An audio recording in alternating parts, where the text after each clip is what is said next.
नमस्कार दोस्तों आज बात कर लेते हैं पीपीएफ की। पीपीएफ यानी पब्लिक प्रोविडेंट फंड। दोस्तों ये खाता जो है ये भारत की सबसे लोकप्रिय समाज सेविंग स्कीम है। दोस्तों भारत सरकार की स्कीम है, इसलिए गारंटीड स्कीम है। इस पे जो आपको गारंटीड रिटर्न मिलता है। दोस्तों ये जो खाता है ये एक फाइनेंशियल ईयर में कम से कम इस खाते में 500 रुपए इन्वेस्ट करना होगा, जमा करना होगा, और अधिकतम जो है मैक्सिमम जो है 1.5 लाख रुपए तक इसमें जमा किया जा सकता है। दोस्तों फिलहाल जो है इस पे 7.1% की दर से रेट ऑफ इंटरेस्ट मिलता है।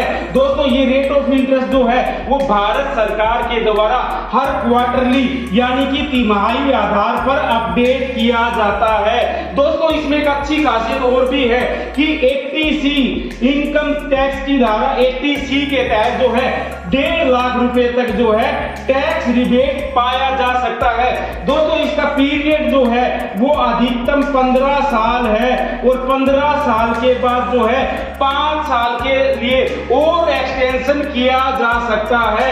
दोस्तों लॉक इन पीरियड जो है वो भी 15 साल है, और दोस्तों 15 साल से पहले हम नहीं निकाल सकते, लेकिन कुछ इमरजेंसी के हालात में जो है हम 15 साल से पहले जो है पार्शियल विड्रॉल कर सकते हैं। दोस्तों इस पर जो है 7.1% की दर से ब्याज मिल रहा है, तिमाही आधार पर ब्याज अपडेट होता है, और जो ब्याज की गणना है वो हर महीने की 5 तारीख से और जो अंतिम दिन होता है महीने का उसके बीच में जो मिनिमम बैलेंस होता है उस पर इस पर ब्याज की गणना की जाती है। इसलिए दोस्तों इसमें जो है हमें जो मंथली अगर कंट्रीब्यूशन करना है वो 5 तारीख से पहले कर देना चाहिए, ताकि हमें जो है ब्याज जो है ज्यादा मिले। दोस्तों ये जो है वो ट्रिपल आधारित है। ई का मतलब होता है दोस्तों एग्जेम्प्टेड। मतलब जो मूल राशि जो है, जो प्रिंसिपल अमाउंट जो है जो हम इस स्कीम में इन्वेस्टमेंट करते हैं वो टैक्स फ्री होता है, उस पर टैक्स नहीं लगता। और दोस्तों जो ब्याज मिलता है इस पर वो भी एग्जेम्प्टेड होता है, उस पर भी टैक्स नहीं लगता।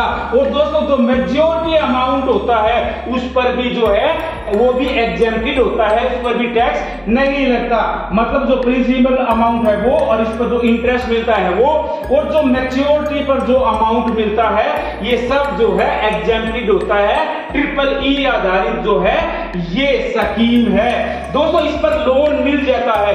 लोन मतलब कि जब आपने ये स्कीम जिस साल शुरू की है उसके तीसरे साल से लेकर छठे साल के बीच में जो है, छठे वर्ष के अंत में जो है आप जो है इस पर लोन ले सकते हो। मान लो आपने जो है 2015 में ये स्कीम करवाई थी, तो 2017 में जो है इसके 2 साल पूरे हो जाते हैं और तीसरा साल चालू हो जाता है। तो तीसरा साल जब चालू हो जाए तब, और जो छठा साल होता है उसके अंत तक जो है आप इस पर लोन जो है वो ले सकते हो। और जो दूसरा फाइनेंशियल ईयर होता है या जिस साल आप लोन ले रहे हो उस साल जो बैलेंस होता है उसका 25% तक ही जो है आप इसमें लोन ले सकते हो।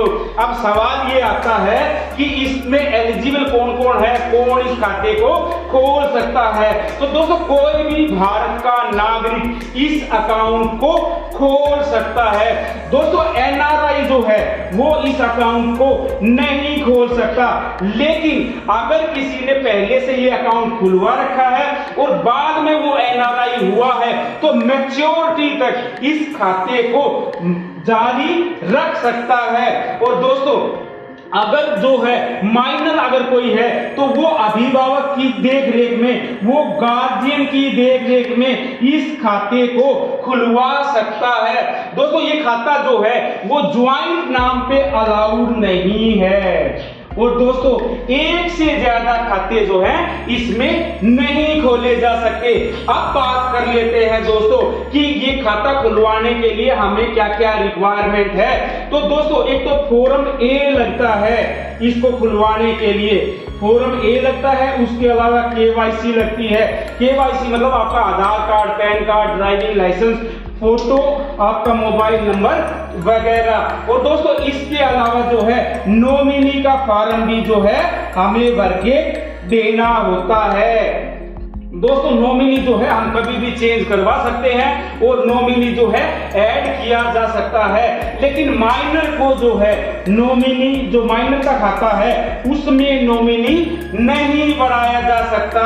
और दोस्तों नॉमिनी जो हम करते हैं तो उस पर 2 गवाह के साइन होते हैं और नॉमिनी जिसको हम बना रहे हैं उसके साइन होने जरूरी नहीं है दोस्तों। और ये स्कीम जो है वो आपके नजदीक का जो पोस्ट ऑफिस है या फिर जो बैंक की शाखा है वहां पे इस अकाउंट को खुलवाया जा सकता है। दोस्तों अगर हमारे पास किसी बैंक की नेट बैंकिंग है, इंटरनेट बैंकिंग है, तो ऑनलाइन भी जो है हम इस खाते को खुलवा सकते हैं दोस्तों। इसके अलावा जो है इस खाते में हमें पासबुक मिलती है और दोस्तों पासबुक जो है हम समय समय पर अपडेट करवा सकते हैं दोस्तों। 15 साल से पहले जो है इसको क्लोज नहीं किया जा सकता, लेकिन किसी इमरजेंसी के हालात में जो है इसमें पार्शियल विड्रॉल किया जा सकता है, लेकिन 6 साल बाद जो है हम पार्शियल विड्रॉल कर सकते हैं। कहने का मतलब ये है किसी ने 2023 में खुलवाया है तो 2029 में जो है हम इसमें जो है पार्शियल विड्रॉल कर सकते हैं। और अगर हमें 2029 में इसमें पार्शियल विड्रॉल करना है तो 2028 का जो फाइनेंशियल ईयर अंत होता है उसमें जो अमाउंट होता है उसका 50% तक जो है पार्शियल विड्रॉल किया जा सकता है। और फॉर्म सी जो है वो भरना होगा हमें पार्शियल विड्रॉल के लिए। और दोस्तों ये खाता जो है वो एक बैंक से दूसरे बैंक में आसानी से ट्रांसफर किया जा सकता है, एक बैंक से दूसरे पोस्ट ऑफिस में ट्रांसफर किया जा सकता है और एक पोस्ट ऑफिस से किसी बैंक में ट्रांसफर किया जा सकता है। और दोस्तों जो पार्शियल विड्रॉल करते हैं तो हमें डिक्लेरेशन देना होगा कि हमने इस साल जो है कोई पैसा नहीं निकलवाया है। और दोस्तों और जो माइनर के खाते से अगर हमें विड्रॉल करना है तो हमें एक अलग से डिक्लेरेशन और देनी होगी कि ये पैसा जो है वो माइनर के हित के लिए यूज होगा, माइनर के लिए यूज होगा। दोस्तों मैच्योरिटी से पहले क्लोज नहीं करवाया जा सकता, लेकिन किसी इमरजेंसी की सिचुएशन में जैसे कोई गंभीर बीमारी हो जाए, किसी जो खाता धारक है उसकी मृत्यु हो जाए, ऐसे किसी केस में जो है वो मैच्योरिटी से पहले जो है क्लोज करवाया जा सकता है।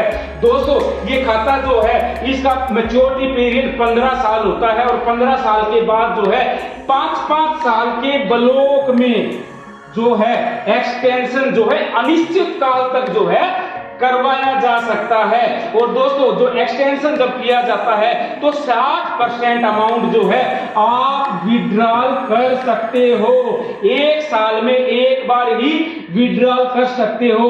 और दोस्तों एक मुश्त भी कर सकते हो और किस्तों में भी कर सकते हो, लेकिन एक साल में एक, मान लो 5 साल की किस्तों में करना है तो हर साल आप एक ही विड्रॉल कर सकते हो।